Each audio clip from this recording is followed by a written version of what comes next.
માંગરોળ તાલુકાના આંત્રોલી ગામના વિદ્યાર્થીઓ દ્વારા સંપૂર્ણ શિક્ષણનો બહિષ્કાર કરવામાં આવ્યો છે। આંત્રોલી પે સેન્ટર શાળાની શિક્ષિકા પર ગંભીર આક્ષેપો થતા તાત્કાલિક ધોરણે આ શિક્ષિકા સામે કાર્યવાહી કરવા શિક્ષણ અધિકારી દ્વારા પગલાં લેવા આદેશ કરાયા છે। માંગરોળ તાલુકાના આંત્રોલી ગામે આવેલ પે સેન્ટર શાળાની શિક્ષિકા દ્વારા વિદ્યાર્થીઓ સાથે અભદ્ર ભાષાનો પ્રયોગ, ગેરવર્તણૂક, નબળા શિક્ષણ તેમજ હેરાનગતિ કરવામાં આવતી હોવાના આક્ષેપ સાથે વિદ્યાર્થીઓ તેમજ વાલીઓમાં ભારે રોષ જોવા મળ્યો હતો। વાલીઓ અને વિદ્યાર્થીઓએ સંપૂર્ણ શિક્ષણ જગતનો બહિષ્કાર કર્યો હતો। ત્યારે વાલીગણ દ્વારા આંત્રોલી પે સેન્ટર શાળાને તાળાબંધી કરવાની ચીમકી ઉચ્ચારી છે। મારું નામ ભાવેશ વિપુલભાઈ કેસવાલા છે। હું આંત્રોલી ગામનો રહેવાસી અને અમારા ગામ લોકોની માગણી છે, જે માગણી પૂરી નહીં થાય ત્યાં સુધી અમે અહીંયા બેસશું અને કાલથી અમે તાળાબંધી કરશું। નમસ્કાર, મારું નામ બારિયા કોમલબેન દેવાભાઈ છે। હું ધોરણ 7માં અભ્યાસ કરું છું।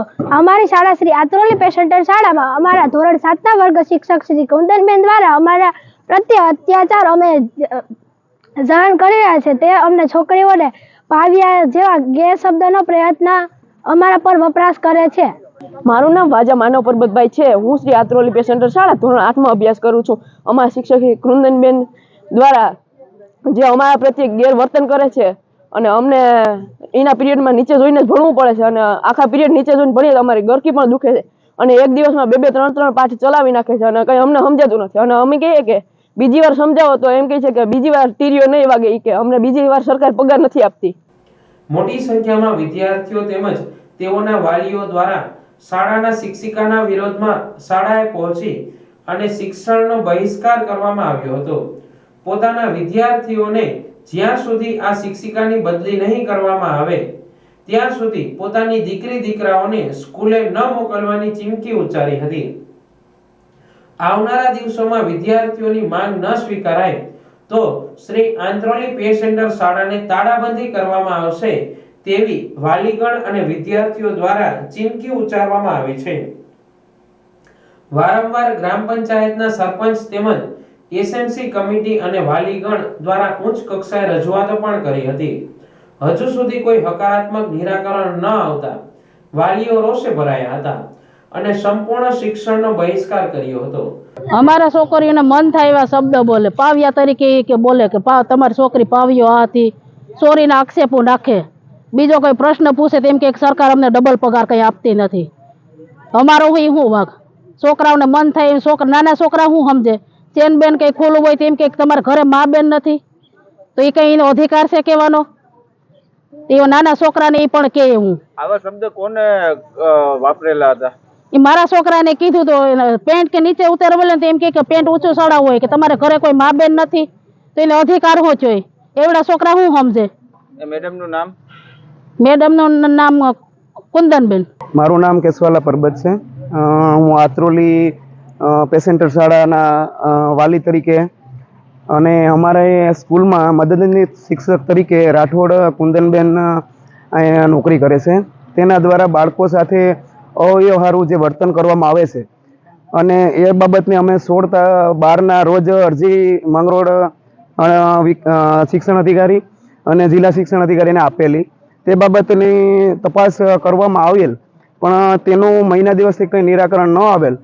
તે બાબતના અમે પ્રતિક ઉપવાસ ઉપર આજ રોજ બેઠા છે અને આનો કોઈ કાયમી નિકાલ નહીં આવે, બદલીનો કે કોઈ પણ બીજો, તો અમે કાલથી તાળાબંધી કરશું અને શિક્ષણનો બહિષ્કાર કરશું એવી અમારી જિલ્લા શિક્ષણ અધિકારી અને ગાંધીનગર શિક્ષણ સચિવને પણ વિનંતી છે।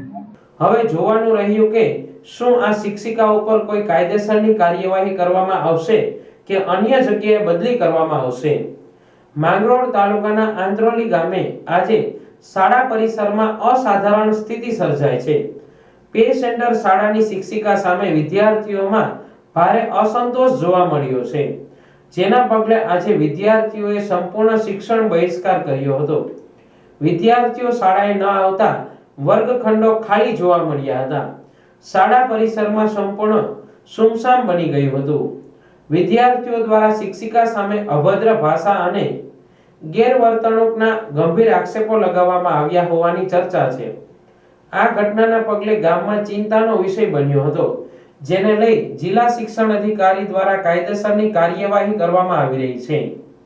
માંગરોળ તાલુકાની આત્રોલી પ્રાથમિક શાળામાં જે પ્રશ્ન ઉદ્ભવ્યો છે કે એક શિક્ષિકા બેન છે કુંદનબેન રાઠોડ કરીને, એમના દ્વારા વ્યવસ્થિત ભણાવવામાં નથી આવતું, બાળકોને કોઈ અલગ જ પ્રકારે ટ્રીટ કરવામાં આવે છે. આ પ્રકારની ફરિયાદ ટેલિફોનિક અમને મળેલ હતી. એ અનુસંધાને અમારા દ્વારા તાલુકા પ્રાથમિક શિક્ષણ અધિકારી મારફત કેળવણી નિરીક્ષક પાસે એની તપાસ કરાવવામાં આવી છે અને 15 તારીખે અમને એમનો પ્રાથમિક અહેવાલ મળ્યો છે. જે અનુસંધાને ફરી પાછું ગઈકાલે તાલુકા પ્રાથમિક શિક્ષણ અધિકારી માંગરોળ છે એમના દ્વારા પણ અમારી સૂચનાથી એવો રૂબરૂ મુલાકાત આ શાળાની લઈ અને તમામ હકીકતો એમના દ્વારા અમને જણાવવામાં આવેલ છે. જે અહેવાલ આજે અમને પ્રાપ્ત થયો છે. એ અહેવાલમાં એ રીતે જાણવા મળ્યું છે પ્રાથમિક તપાસમાં કે આ શિક્ષિકા બેન જે છે એ 6 થી 8માં સામાજિક વિજ્ઞાનના શિક્ષિકા છે અને એમના દ્વારા વિદ્યાર્થીઓને એક શિક્ષક દ્વારા જે રીતે વિદ્યાર્થીઓને ટ્રીટ કરવા જોઈએ એવી રીતે ટ્રીટ નથી કરાતા અને વાલીઓની પણ એમાં ફરિયાદો છે, એ પણ અમે ધ્યાનમાં લીધી છે. જે અનુસંધાને આખો અહેવાલ જોતા એમના દ્વારા અમને પ્રાથમિક તબક્કે એવું કહેવામાં આવ્યું છે કે ભાઈ કદાચ એમને કોઈ માનસિક બીમારીથી એ પીડાતા હોય એવું એમને શંકા છે. તો એમના તરફથી અમને આ શિક્ષિકા બેનને મેડિકલ બોર્ડ તરફ સામે એમને તબીબી પરીક્ષણ માટે મૂકવાની ભલામણ કરવામાં આવેલ છે.